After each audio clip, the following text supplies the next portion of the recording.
तो आज ग्रहों की दिशा के बारे में बात करना चाहूँगा। ग्रह का अपना कुछ दिशा भी माना गया है। ग्रह का दिशा का मतलब अगर हम बात करें तो ग्रहों के दिशा ये हमेशा तब काम आएगा जब हम विचार करते हैं। मीन्स जैसे होता है ना, कभी बात करते हैं कि शादी किस दिशा में होना है, तो जो जिस ग्रह का प्रधानता होगा, जो बल को देख करके और इसके विषय में हम लोग डिस्कस करते हैं। तो जन्म कुंडली बनाने में, उसके विचार में ये काम आने वाला है, इसीलिए हम दिशा की बात करते हैं। तो ऐसे बात करें क्या, तो अगर हम इसको पूरब मान लें, है ना, पूरब, तो पूरब मानते हैं, तो इसमें क्या है ना कि ये सूर्य पूरब दिशा के द्योतक होते हैं। इसी तरह से इसको अग्निकोण, पहले तो हम जान लें, ये पूर्व हुआ, है ना, ये दक्षिण है, ये पश्चिम है और ये उत्तर। तो ये चार दिशा हम बताते जब हैं, तो उसके बाद ये पहले हम चारों दिशा का नाम बताते हैं, है ना।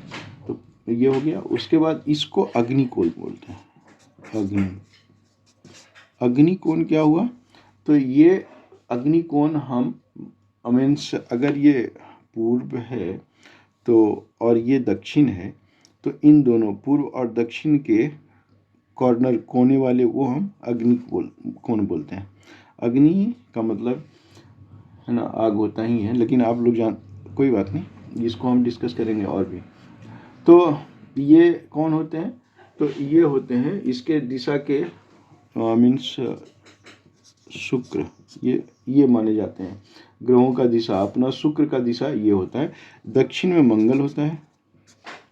उसी तरह से पश्चिम और दक्षिण जो ये कॉर्नर हुआ, इसको नैऋत्य बोलते हैं।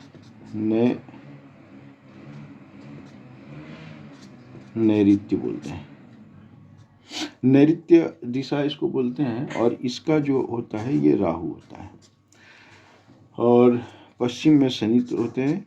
उसी तरह से पश्चिम और उत्तर, ये जो दिशा है ये पश्चिम और उत्तर, तो पश्चिम और उत्तर को पश्चिम उत्तर बोलेंगे।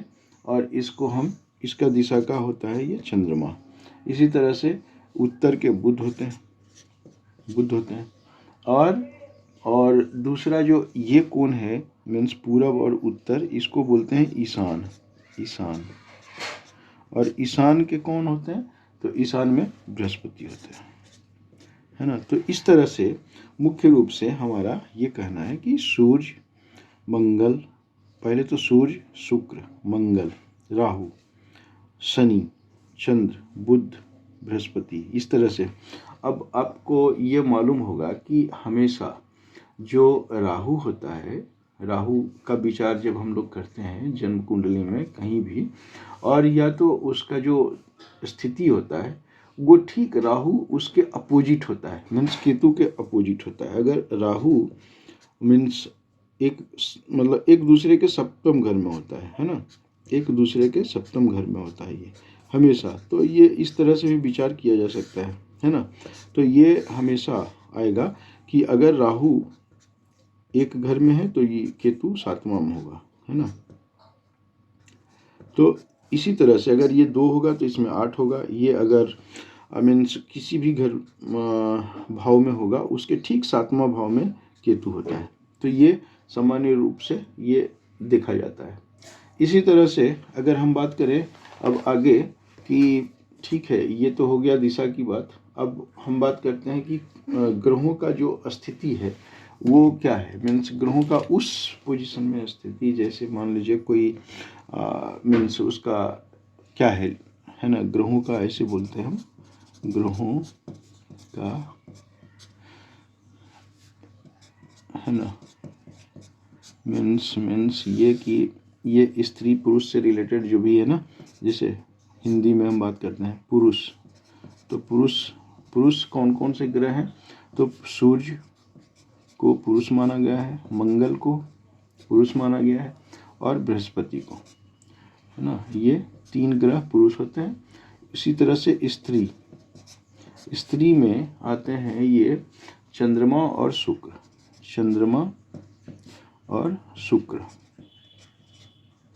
और कुछ ग्रह नपुंसक माने गए हैं, तो नपुंसक में है कौन, तो बुध और शनि इस तरह से हम जानते हैं कि ग्रहों का लिंग क्या होता है। तो पुरुष सूर्य है, मंगल है, बृहस्पति है, और स्त्री में चंद्रमा और शुक्र है। तो ये मतलब जो ज्योतिष शास्त्र में बखान किया गया है इसी तरह से है। और नपुंसक ग्रहों में माना जाता है बुध और शनि को। तो ऐसे हम जानते हैं इसका विचार। धन्यवाद।